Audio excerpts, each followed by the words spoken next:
ഒരു കുഞ്ഞു ബൊക്കെ ഉണ്ടാക്കുന്നത് കണ്ടാലോ? ഇതിനായിട്ട് ഞാൻ എടുത്തിരിക്കുന്നത് ഈ റോസ് കളർ യാണും ക്രോഷ്യ ഹുക്കുമാണ്. റോസാപ്പൂവാണ് ഞാൻ ഇത് വെച്ച് ഉണ്ടാക്കുന്നത്. ആദ്യം ഒരു റോസാപ്പൂ ചെയ്തു വന്നപ്പോൾ നൂല് തീർന്നു.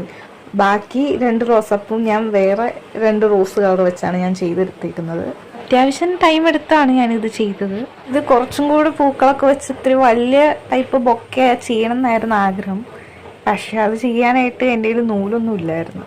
താഴെ ഇങ്ങനെ ഇല പോലെയൊക്കെ ചെയ്യാനായിട്ട് ഞാൻ പച്ച കളറ് യാണാണ് എടുത്തത്. ഈ പൂവിന് സ്റ്റെമ്മായിട്ട് ഞാൻ ഈർക്കിലിയാണ് എടുത്തത്. ഇത്രയും ക്രോഷ്യ ചെയ്തത് പശ തേച്ചിട്ട് ഈർക്കിലിയിൽ ഇങ്ങനെ ചുറ്റിയെടുക്കുമ്പോൾ ഒരു റോസാപ്പൂവിൻ്റെ ഷേപ്പ് പോലെ വരും. ഏറ്റവും സിമ്പിളായിട്ട് ചെയ്യാൻ പറ്റിയ ഒരു റോസാപ്പൂവാണ് ഞാൻ ചെയ്തത്. എന്നിട്ട് താഴെ ഈർക്കിലിയുടെ ഉള്ളിൽ കൂടെ ഈ സംഭവം മേളിലേക്ക് കയറ്റി ഒട്ടിച്ചെടുക്കണം. താഴത്ത് ഞാൻ ഗ്രീൻ ടേപ്പാണ് ഒട്ടിച്ചേക്കുന്നത്. ഒരു ബ്രൗൺ കളർ പേപ്പർ വെച്ച് ഞാൻ ബൊക്കയുടെ ഷേപ്പിന് വെച്ചിട്ടുണ്ട്. അപ്പോൾ എങ്ങനെയുണ്ട് ഈ കുഞ്ഞു ബൊക്ക?